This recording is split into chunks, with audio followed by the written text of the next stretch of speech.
Assalamualaikum warahmatullahi wabarakatuh. Kami mahasiswa dari Fakultas Hukum Universitas 17 Agustus 1945 Surabaya ingin memaparkan hasil kerja kelompok kami, yaitu kelompok 3 yang berupa review jurnal internasional. Tugas ini diberikan oleh Bapak Tommy selaku dosen mata kuliah Hukum Tata Negara. Sebelum itu, izinkan saya untuk memperkenalkan diri dan anggota-anggota dari kelompok 3. Saya Olivia Ria Andriani dengan nomor NBI 13121000164.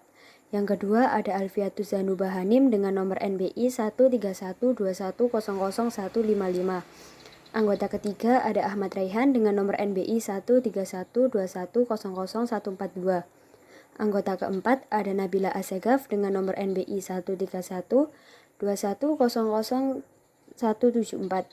Anggota kelima Seina Sanaya Siregar dengan nomor NBI 13121000153. Anggota keenam ada Fionita dengan nomor NBI 13121000150. Langsung saja kami membuka pemaparan jurnal ini. Jurnal yang kami pilih berjudul Customs, Power and Reasons Authoritas. Teori pemisahan kekuasaan pertama kali dipopulerkan secara ilmiah oleh John Locke, seorang filsuf berkebangsaan Inggris tahun 1632 sampai 1704 dalam bukunya berjudul Two Treatises of Government yang terbit tahun 1690. John Locke membagi kekuasaan dalam negara menjadi 3, yaitu pertama, kekuasaan membentuk undang-undang atau legislatif, kedua, kekuasaan melaksanakan undang-undang atau eksekutif, dan ketiga, kekuasaan mengenai perang dan damai, membuat perserikatan dan aliansi, serta segala tindakan dengan semua orang dan badan-badan di luar negeri atau federatif. Pemikiran John Locke ternyata mempengaruhi ahli hukum Prancis bernama Montesquieu tahun 1689 sampai 1755 untuk lebih menyempurnakan konsep pemisahan kekuasaan. Mengemukakan teori pemisahan kekuasaan atau prinsip pemisahan kekuasaan dikembangkan oleh dua pemikir besar dari Inggris dan Prancis, yaitu John Locke dan Montesquieu. Konsep pemisahan kekuasaan yang dikemukakan oleh dua pemikir besar tersebut kemudian dikenal dengan teori trias politika. Menurut John Locke, kekuasaan itu dibagi dalam 3 kekuasaan, yaitu 1. Kekuasaan legislatif, bertugas untuk membuat peraturan dan undang-undang, 2. Kekuasaan eksekutif, bertugas untuk melaksanakan undang-undang yang ada di dalamnya termasuk kekuasaan untuk mengadili, dan ketiga, kekuasaan federatif, tugasnya meliputi segala tindakan untuk menjaga keamanan negara dalam hubungan dengan negara lain, seperti membuat aliansi dan sebagainya. Atau dewasa ini disebut dengan hubungan luar negeri. Pemikiran ini lahir sebagai bentuk reaksi terhadap absolutisme dengan mendukung pembatasan kekuasaan politik raja. John Locke berpendapat bahwa alasan mengapa manusia memasuki suatu kehidupan, kebebasan, dan hak untuk memiliki. Milik inilah yang memberikan kepada manusia status politik. 7. Berkaitan dengan fungsi negara. John Locke membedakan ke dalam 4 fungsi. Keempat fungsi negara tersebut adalah pembentukan undang-undang atau bisa disebut legislating, membuat keputusan atau judging, untuk menggunakan kekuatan secara internal dalam melaksanakan undang-undang, atau employing forces internally in the execution of the laws, dan menggunakan kekuatan-kekuatan tersebut di luar negeri dalam membela masyarakat, powers perang dan damai, serta kekuasaan luar negeri. Sedangkan fungsi kedua yaitu membuat keputusan, the function of judging, dianggapnya bukan sebagai kekuasaan. Oleh karena itu, menurutnya tidak perlu mengindividualisir kekuasaan membuat keputusan secara tersendiri dalam bagian terpisah, karena fungsi ini merupakan fungsi negara tradisional. Lebih lanjut, John Locke beranggapan bahwa bila kekuasaan diletakkan pada tangan yang berbeda dapat dicapai suatu keseimbangan. Pengantar analisis Locke tentang kekuatan formatif kebiasaan yang kita sebut sosialisasi hari ini. Bagi banyak pembaca, tentu akan mengejutkan bahwa Locke memiliki sesuatu untuk dikatakan tentang hal ini sama sekali. Ada pandangan luas tentang pemikiran John Locke yang ditangkap dalam frase isme individual. Lockean ungkapan tersebut memiliki banyak arti, tetapi biasanya mencakup gagasan bahwa hubungan sosial ini tidak relevan untuk analisis politik Lockean. Individualisme Lockean adalah individualisme atomistik. Locke membayangkan dipisahkan pengantar John Locke tentang kostum power and reason, otoritas. 607. Subjek saya adalah analisis Locke tentang kekuatan formatif kebiasaan yang kita sebut sosialisasi hari ini. Bagi banyak pembaca tentu akan mengejutkan bahwa Locke memiliki sesuatu untuk dikatakan tentang hal ini sama sekali. Ada pandangan luas tentang pemikiran John Locke yang ditangkap dalam fraseisme individual Lockean. Ungkapan tersebut memiliki banyak arti, tetapi biasanya mencakup gagasan bahwa hubungan sosial tidak relevan untuk analisis politik Lockean. Individualisme Lockean adalah individualisme atomistik. Locke membayangkan dipisahkan individu-individu bahwa Locke memiliki sesuatu untuk dikatakan tentang hal ini sama sekali. Ada pandangan luas tentang pemikiran John Locke yang ditangkap dalam fraseisme individual Lockean. Ungkapan tersebut memiliki banyak arti, tetapi biasanya mencakup gagasan bahwa hubungan sosial tidak relevan untuk analisis politik Lockean. Individualisme Lockean adalah individualisme atomistik. Locke membayangkan dipisahkan individu-individu dalam keadaan ilmiah yang menciptakan masyarakat, bukannya diciptakan olehnya. Individu Lockean bertindak atas dasar objektif, pertimbangan rasional dari kepentingan pribadi mereka, dan seterusnya. Kekuatan budaya hampir tidak muncul. Tidak jarang ditemukan pertanyaan seperti ini dalam literatur psikologi. Moral tidak dapat dikatakan sebagai poin terkuat Locke. Sebagai seorang filsuf, dia hanya kurang tertarik pada dasar-dasar psikologis, intoleransi, tetapi tidak ada yang lebih jauh dari kebenaran. Tentang jurnal ini membahas mengenai Lux yang sedang menekankan mengenai kekuatan dan kebiasaan seseorang dalam membentuk suatu opini serta tingkah laku meskipun pemikiran dari orang tersebut sudah diberkahi. Dalam tulisan ini juga menjelaskan mengenai psikologi serta sosiologis yang akan mewujudkan kekuatan, akan tetapi menolaknya secara tegas dan tetap konsekuen. Dalam tulisan ini memberitahukan bahwa Lux juga merupakan seorang juara.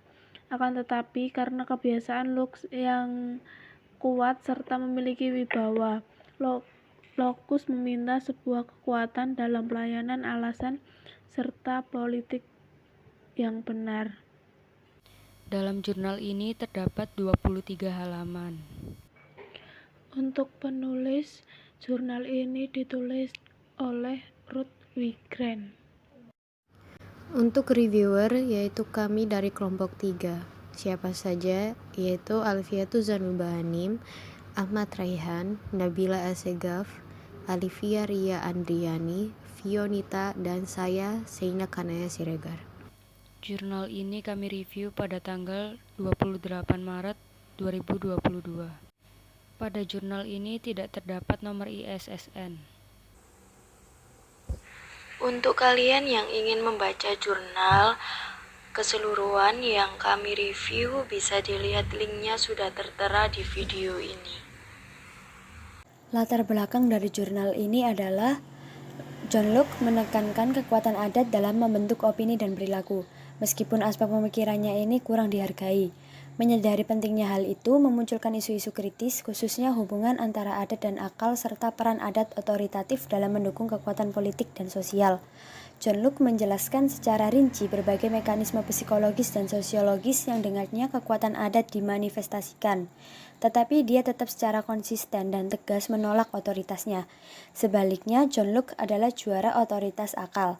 Karena kebiasaan itu kuat, tetapi akal adalah otoritatif. John Locke mencoba untuk meminta kekuatan kebiasaan dalam melayani akal dan politik yang masuk akal, dan karena kebiasaan itu kuat dan dampaknya tidak dapat dihindari. Kemandirian intelektual individu tidak dapat berarti tanpa prasangka budaya. Paling-paling itu berarti kemampuan untuk mendapatkan jarak kritis dari mereka. Pengamatan ini menempatkan hubungan John Locke dengan pencerahan dalam perspektif baru. Tujuan penelitian dari jurnal ini adalah untuk menetapkan bahwa John Locke menekankan kekuatan kebiasaan dalam membentuk opini dan perilaku, bahwa dia menjelaskan berbagai mekanisme yang dengannya kekuatannya dimanifestasikan, bahwa dia menekankan perannya dalam mendukung yang kuat, dan bahwa ia tetap saja secara konsisten dan tegas menolak otoritasnya. Metode penelitian ini bersifat ex post facto karena data yang dikumpulkan merupakan kejadian dan peristiwa yang terjadi pada masa lampau.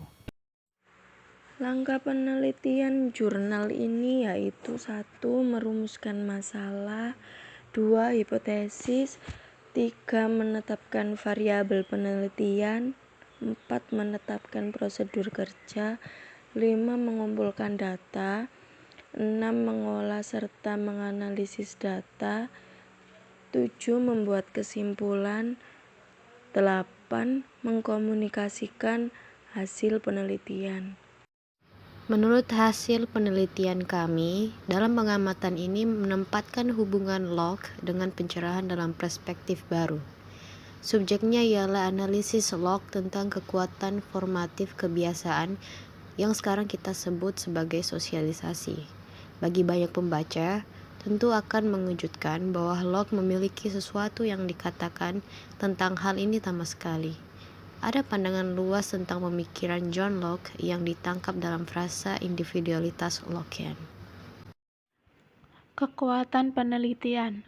Kekuatan dalam penelitian ini yaitu penelitian ini menjelaskan secara detail mengenai kekuatan.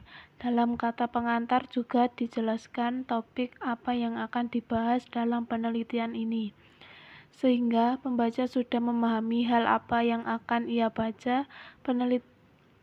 Penelitian ini juga dilengkapi footnote di mana pembaca akan mengerti sumber-sumber kutipan yang diambil.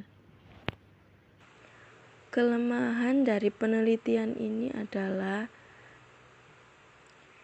Locke berusaha menghilangkan gagasan bahwa kebiasaan itu otoritatif, bahwa ada gagasan atau praktik apapun yang tidak perlu dipertanyakan lagi.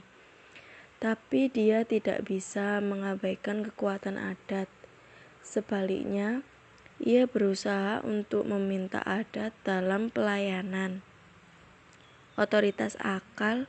Jika dia berhasil, beberapa orang akan menjadi pemikir yang benar-benar independen, yang memeriksa dasar-dasar keyakinan mereka dan mempertanyakan norma-norma yang diterima secara umum. Tetapi kebanyakan orang sebagian besar waktu akan mendukung pemikiran independen dan argumen rasional, terutama karena mereka telah tumbuh dengan prasangka yang menguntungkan mereka.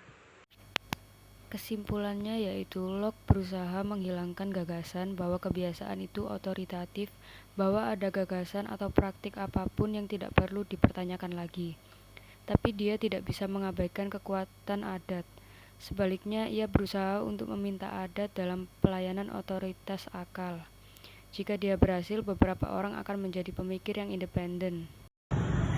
Kesimpulan, kemandirian manusia sedikit lebih sederhana, kebebasan pemahaman yang diperlukan untuk makhluk rasional, dan tanpa itu tidak benar-benar pemahaman. Terdiri dari dua hal, kesediaan untuk mempertimbangkan pendapat kita sendiri yang diterima secara tidak memihak, dan kesediaan untuk memeriksa prinsip-prinsip kita sendiri. 96. Jika kita ingin melihat dengan mata kepala sendiri, kita harus mulai dengan menyadari bahwa pandangan kita tetap kabur dan dibatasi oleh kekuatan adat. Untuk melihat dengan jelas adalah mungkin, tetapi itu membutuhkan usaha yang cukup besar, karena kita tidak bisa tanpa prasangka dan keberpihakan. Itu membutuhkan kebiasaan, pemeriksaan diri. Independensi individu Lockean terdiri dari kemampuan mereka untuk mengenali keterbatasan intelektual mereka yang tak terhindarkan untuk mendapatkan jarak kritis dan prasangka mereka sendiri. Namun itu sama sekali tidak sama dengan membayangkan seorang individu yang cukup masuk akal untuk menjadi tanpa prasangka atau mengatasi prasangka sepenuhnya. Ini bukan visi Locke. Para sarjana yang memperlakukan Locke sebagai nenek moyang atau guru pencerahan terkadang membuat kesalahan ini. Peter Scholes misalnya, Berbicara tentang pendidikan Lockean sebagai melindungi anak dari prasangka dan penguasaan diri rasional sebagai penaklukan, menghancurkan atau memusnahkannya. Sementara itu sama sekali tidak sama dengan membayangkan seorang individu yang cukup masuk akal untuk menjadi tanpa prasangka atau mengatasi prasangka sepenuhnya. Ini bukan visi Locke. Para sarjana yang memperlakukan Locke sebagai nenek moyang atau guru pencerahan terkadang membuat kesalahan ini. Peter Scholes misalnya berbicara tentang pendidikan Lockean sebagai melindungi anak dari prasangka dan penguasaan diri rasional sebagai penaklukan, menghancurkan atau memusnahkannya. Sementara satu pandangan yang akrab tentang penyerahan menempatkan akal dan kebiasaan dalam pertentangan. Locke menunjukkan kepentingan dalam memanfaatkan kekuatan edukatif yang kuat namun halus dari adat. Dalam pandangan Locke, masalah yang ditemukan bagi kemungkinan masyarakat yang rasional oleh kekuatan adat bukanlah masalah yang dapat dipecahkan dalam arti bahwa masalah tersebut bisa hilang. Kekuatan sosial parasional, non-rasional, dan irasional akan mengaruhi pendapat dan perilaku selalu. Triknya adalah memanfaatkan kekuatan tersebut untuk mendukung reformasi budaya yang positif. Sekian review dari kelompok kami. Mohon maaf apabila ada salah kata. Assalamualaikum warahmatullahi wabarakatuh.